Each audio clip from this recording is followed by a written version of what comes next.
Good morning. I'm Lucy, obviously. This is Oscar. I'm just going to start by telling you a little bit about our charity so that you know why we're here and you know why we're so delighted to be involved with DMU and the Entrepreneurship Day. Sir Thomas White himself, back in 1542, was an entrepreneur. He was a wealthy merchant and he had a plan to help young people start their own businesses or get into their first job. And he set up a fund which has been going for nearly 500 years and which we're very lucky to be able to access to give interest-free loans to young people, and by young, I mean between 18 and 45, so a broad definition there, to start or develop their own business. The world of work has changed hugely, obviously, since Henry VIII was on the throne, but the way that the charity works hasn't changed all that much. We still give loans to young people, as I say, between 18 and 45. They're still interest-free. You don't pay a penny in interest over the course of 9 years, and the loans don't have to start being paid back until the first 3 years are up. And it's for young people in our area, so it's Leicester, Leicestershire and Rutland. We can give a loan these days, a bit different to Henry VIII's time, of up to £20,000. So that's something that is really useful, obviously, when you're developing businesses. Now, I know people are nervous these days about taking out loans and running up debt, and that's understandable. It's something that you've really got to think quite carefully about. But I would say that as far as Sir Thomas White is concerned, we're not a bank. We don't have that sort of scary reputation along the way, and we are there to support you the whole of the way through your journey with us. It's a bit more like getting an advance from your family, because we definitely want the money back at the end of it, but we're not charging you interest, and we're there to talk to you all the way through and make sure that you feel that you're supported on your business journey.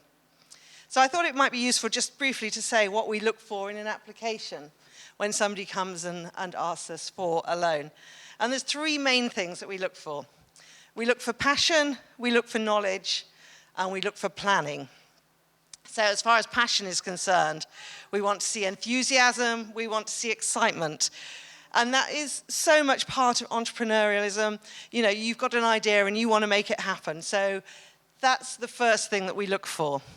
The second thing is knowledge. You need to know your sector, you need to know your industry, and you need to be confident that you can tell us all about it. So what your competitors are doing, what your market research has been, all that kind of thing. And as far as planning is concerned, we want you to know what's in your plan really well so that you can explain the numbers that you've written down, your turnover, your profit and loss, so that you can explain how you've come to your route to market. And that will mean that we have confidence in you as well. If you go to our website, it's all on the screens, and I think you've got pads in your packs with QR codes on and so on. There's loads of examples of businesses that we've helped there. Have a look, see whether we can help you, because we really do want to do that. But rather than just take our word for it, I'm going to introduce you to Oscar, who has been a borrower for 5 years, and he's going to tell you his story. Thank you very much.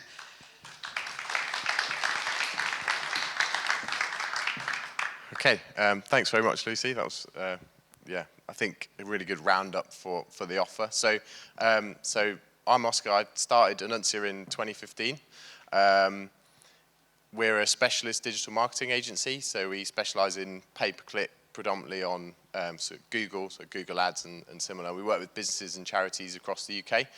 I started out as a freelancer, working out of my parents' front room, which they kindly offered to me as a temporary office, and then we're now a team of 4 based in the LCB depot in town. So we've had a really interesting sort of last few years, and yeah, I just wanted to sort of share a few insights and thoughts with you. So from when you grow a business, there's a few sort of step shifts. A lot of people sometimes think it's a linear growth kind of map, and it's not. You take a big terrifying jump and then you sort of sit there for a little bit and then you have to take the next one. I think for me, moving from freelancing to taking on members of staff, which I think we needed to do to be able to grow, was quite a scary phase, and it felt like it required the business to be a bit more proper and planned out. And that was the point where I thought, we probably need to try and do a business plan and work out kind of our next phase. Having had some clients, we were getting revenue in, so we had some validation. So kind of went through the sort of process of planning it out and doing some plans for how we would grow. And then that was when we kind of applied for the Sir Thomas White loan. Did an interview with the trustees, I think, and that was quite scary. And then, yeah, so I'm a recent ambassador, and I just think it's a great option if you're, if you've got some traction and you're looking to grow and you've got a really solid idea. I definitely think it's worth looking at. I think from doing a couple of other events before, and I do some work with the Leicester Startups community in Leicester as well, which if you're interested and haven't heard of it before, definitely check that out, because they have lots of interesting stuff going on. I think there's a couple of themes that come out a lot when you're early on in your sort of business journey. And some of you might be more established than others, some of you might be just thinking about it. But when I was back as a student, I wanted to get into business. My parents ran a business, so for me it felt like I wanted to follow in their footsteps a little bit and figure that out. But it's very hard, number one, figuring out what to do. You think, how do you just come up with a good idea? And number two, how do you actually make it a business? So I think in terms of ideas, so having business ideas is partly a skill that you can develop, but a lot of it comes down to experience and observation. So I think if there are areas or things that you have an interest in, pursuing those in some mechanism is a really good way of learning it. So for me, I went and did some work experience during my university holidays at a company that was based out in Birmingham, and they did affiliate marketing, lots of digital marketing, and that really opened my eyes to how digital marketing works. So that kind of opportunity is great. Just sort of getting involved with other opportunities, volunteering, events, that sort of thing, talking to people can really spark ideas and areas of interest. And then I think the second part of that is just start. So I think it's very easy to, because it's scary to start something, it's very easy to overcomplicate it sometimes. And actually, if there's so many ways and tools available that mean you can start an idea and get some feedback from the market. So things like, if it's a digital thing, no-code tools that make it really affordable ways to test things. You can build a website pretty cheaply these days. Even just doing it manually, so asking your extended networks, would you buy this? Or I'm thinking about offering this. If you want to sell something, using platforms like Etsy and Amazon and similar. So I think it's easy to sometimes overcomplicate it because it makes it a bit.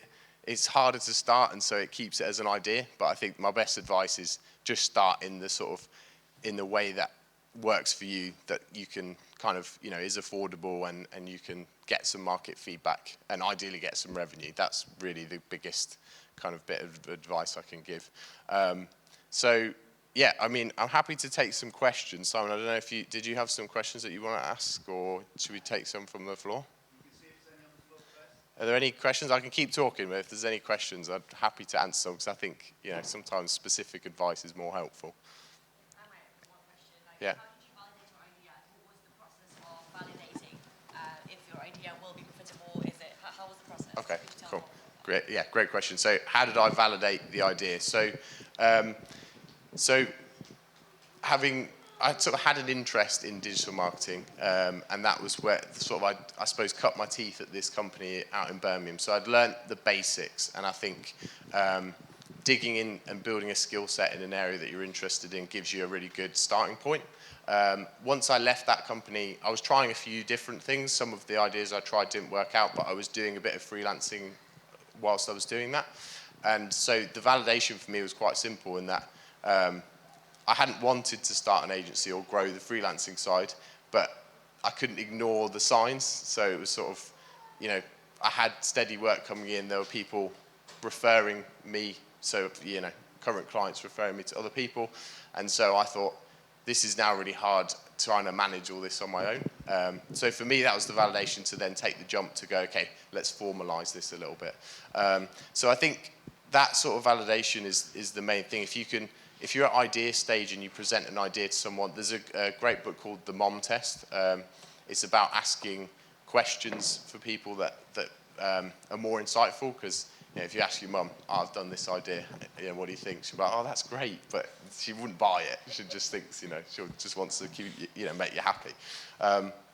So figuring that out is crucial, and then getting people to open their wallets is the main way, really. So whether it's businesses or individuals, if you can get them to pay for something, even if you can get them to pay before you've even made it, is a kind of quite a bold strategy. But if you're confident in what you can do, I think that can be a great way of getting momentum. So those are the sort of ways I'd suggest. Any other questions? So, sorry, thank you. So apart from the money, did you get any other support from Sir Thomas White? So no, so that's been the main area. I think the process of application was great for me, in that I think there was a format at the time. I don't know if the process has changed very much, Lucy, in terms of the kind of format. It probably hasn't changed, but what I would say is that we visit the people that we've lent money to annually, usually annually, and we hear how they're doing, and we hear what they're up to. We can't give advice per se, because we're not registered to do so, but we can signpost them towards the right sort of people that they should go and talk to, and give very general sort of ideas. But, we're there, and if there's a problem, we're always there for people to get in touch with. So we try to provide support without giving advice as such. And I think that works really well, and people have said that it's been really helpful just knowing that people have got your back and people are there. So if you do have a disaster, a nightmare with payments or something, we can listen, we can provide you the payment holiday if that's what you need, just for a couple of months, because at the end of the day, we're a charity, and we really want people to succeed. And by being heavy-handed, that's not going to help anyone. So it's very much about making sure that we're there to back people up. And I think that's the feedback that we get from, you can tell me, Oscar, but that's the feedback we get. You probably haven't had to get involved in any issues. Yeah, we had, it's all been pretty plain sailing. We had, the kind of annual meeting's a really interesting one, because it's an opportunity to reflect, and you get some great advice. That some of the experience within the charity is really interesting. So that's been kind of useful. I think getting support just in a general sense when starting a business is vital as well. So I think having peers, but also a slightly more official kind of support network is really good, because it keeps you accountable. I think if you run your own thing, it's very easy to push deadlines or things like that if you're busy, because whereas if you've got an external meeting that you have to prepare some financials for, you have to do it, because you're going to go and meet two sort of serious people. And I think that process of trying to make yourself accountable to other people who want you to succeed is a really useful mechanism. So whether you've got kind of advisors or friends or peers who are also trying to start something where you can try and hold yourself accountable, I think that's one of the keys to success, actually. For me anyway, I think there's been times where if you don't have that support in place, you never launch it, or it's scary to launch, or it's scary to take that next jump, and they help you sort of do that. So, yeah. And certainly it's something that we would always recommend, that people go and talk to an accountant, talk to a mentor before they come and see us, before they present their idea to us, because they've tried it out. Yeah. Like, this is pretty much what Oscar's saying.